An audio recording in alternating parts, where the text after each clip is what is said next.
Salam dan bahagia. Assalamualaikum warahmatullahi wabarakatuh. Damai sejahtera, Om Swastiastu, Namo Buddhaya, salam kebajikan, rahayu untuk kita semua. Adil Cak Talino, Baju Ramin Kak Saruga, Basengat Kak Cibata. Perkenalkan, nama saya Herning Widanasti, calon guru penggerak angkatan 10 dari Kabupaten Ketapang, Kalimantan Barat. Kali ini saya akan mempraktikkan rangkaian supervisi akademik dalam pembelajaran dengan menggunakan paradigma berpikir coaching dan melakukan refleksi terhadap praktik supervisi akademik tersebut. Kali ini saya tidak sendiri, saya ditemani oleh senior saya, yaitu Ibu Tatiana Larasati.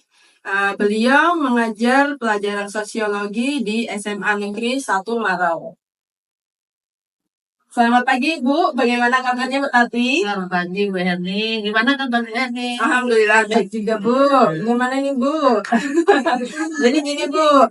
Saya jelaskan sedikit dulu ya, Bu ya.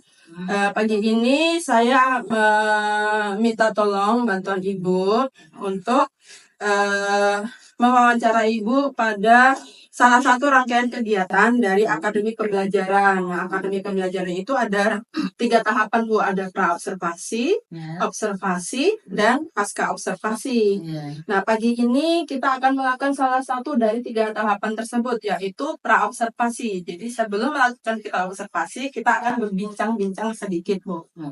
Nah, tujuan supervisi ini untuk meningkatkan kualitas proses pembelajaran, antara lain dengan memberikan masukan, bimbingan, dan mengembangkan kemampuan Ibu Tatiana sehingga kompetensi Ibu semakin meningkat lagi dan dapat memberikan pembelajaran yang lebih bermanfaat untuk murid-murid kita, gitu, Bu. Iya. Ini kita sebagai sesama rekan kerja ya, Bu ya. Jadi saya juga masih banyak belajar dari Ibu. Jadi belajar. iya. Sama-sama belajar. Kita sama-sama belajar ya, Bu. Nah, pertama-tama kita akan melakukan percakapan pra-observasi dulu, Bu. Sebagai persiapan agar Ibu lebih siap dan lebih percaya diri dalam melakukan kegiatan belajar mengajar ketika kelas. Yang pertama saya ingin menanyakan beberapa hal terkait kegiatan supervisi pra-observasi kita hari ini. Yang pertama yang mau saya tanyakan, Bu, saya catat di sini ya, Bu ya. Materi yang Ibu Tatiana ajarkan nanti apa ya, Bu? Nanti saya rencana ngajarkan tentang realitas sosial. Oh, realitas sosial. Iya. Realitas sosial. Lalu dari realitas sosial itu tujuan pembelajaran Ibu apa?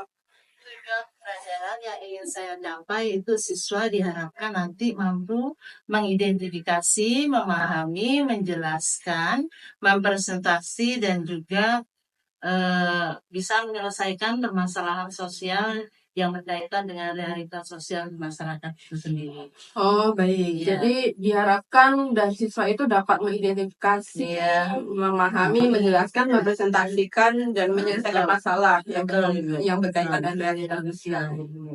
Nah, selanjutnya, Bu, apa area pengembangan yang hendak Ibu Tatiana capai atau ingin Ibu lakukan saat observasi? Iya, terima kasih. Untuk area pengembangan itu ada 2 ya Bu ya yang saya lihat ya. Yang pertama itu tentang pengetahuan, lalu yang kedua tentang keterampilan. Untuk pengetahuan, di mana siswa menguraikan hasil tes pada struktur tes laporan hasil observasi itu sendiri. Lalu yang kedua tentang keterampilan, di mana keterampilan siswa itu mengungkapkan atau merangkum kata-kata ataupun kalimat yang ada pada teks laporan hasil observasi itu sendiri. Itu ya Bu ya? Iya, baik, Bu. Ya. Sambil saya catat ya, Bu ya. Iya, silakan. Oke, Bu. Jadi area pengembangan yang akan Ibu Tatiana capai nantinya adalah bagian aspek pengetahuan dan juga keterampilan ya, Bu ya. Nah, saya ingin mendengar, Bu, nih ya, Bu ya, bagaimana rancangan pembelajaran yang ingin Ibu terapkan di dalam kelas. Misalnya mungkin dari segi strategi pembelajaran, model pembelajaran, ataupun dari metode pembelajarannya. Oh, itu ya. Baik, untuk area pembelajaran yang akan saya pakai nanti itu adalah tentang di pembelajaran berdiferensiasi ya, Iya. berdasarkan kesiapan belajar siswa, Iya. di mana nanti diintegrasikan dengan pembelajaran sosial dan juga emosional siswa. Iya. Nanti di dalam kelas itu nanti akan saya bikin kelompok, Iya. ya bikin kelompok kelas ya, di mana saya melakukan pembagian ini berdasarkan kemampuan dari siswa itu sendiri, juga keterampilan dan juga keaktifan dari siswa yang ada di dalam kelas. Iya. Kalau untuk model pembelajaran, nanti saya akan memakai model pembelajaran yang berbasis masalah. Oh iya. Atau yang disebut dengan problem based learning itu ya Bu ya. Ya, itu. Lalu untuk metode yang akan saya pakai nanti itu adalah metode diskusi kelompok. Lalu yang kedua tentang tanya jawab. Yang ketiga tentunya penugasan ya Bu ya. Iya. Itu. Oh iya, baik Bu.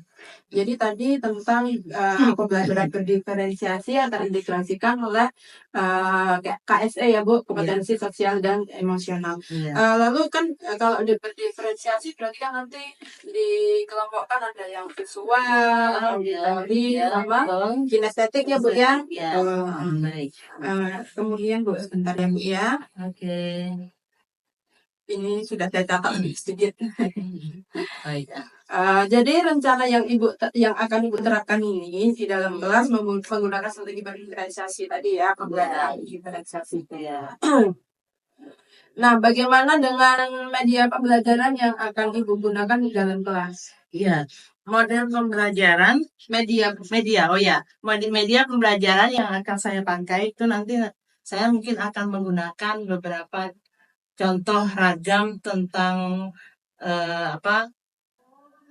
teks laporan hasil dari observasi itu sendiri. Iya. Lalu kemudian yang disebut dengan LKPD ya Bu. Iya.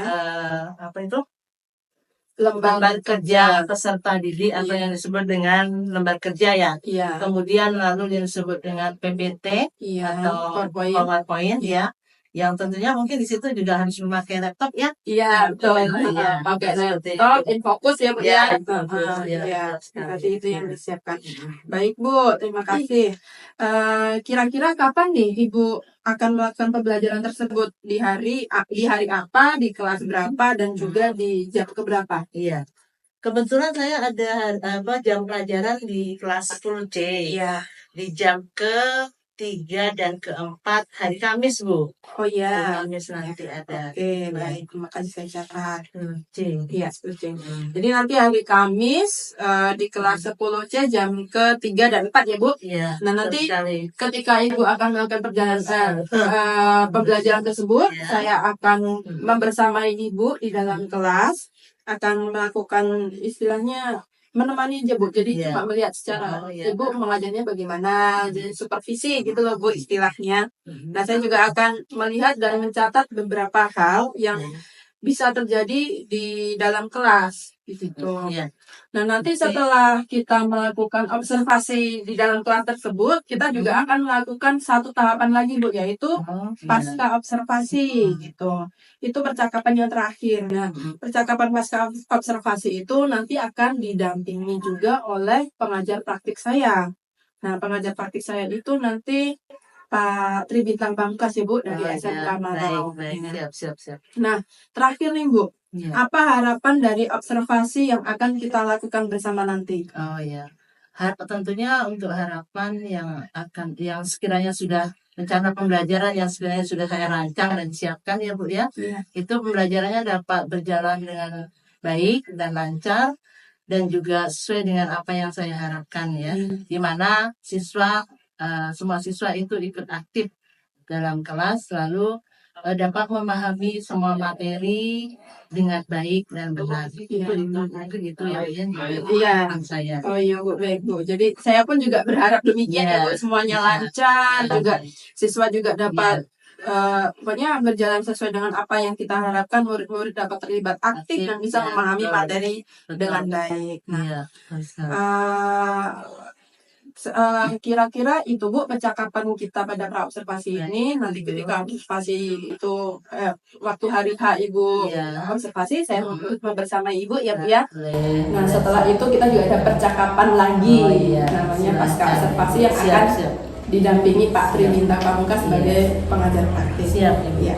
Terima kasih ya Bu Tatiana. Terima kasih juga. Ya. Demikian, baik itulah tadi percakapan praobservasi kami. Terima kasih dan sampai jumpa di kelas untuk proses observasi. Wassalamualaikum warahmatullahi wabarakatuh.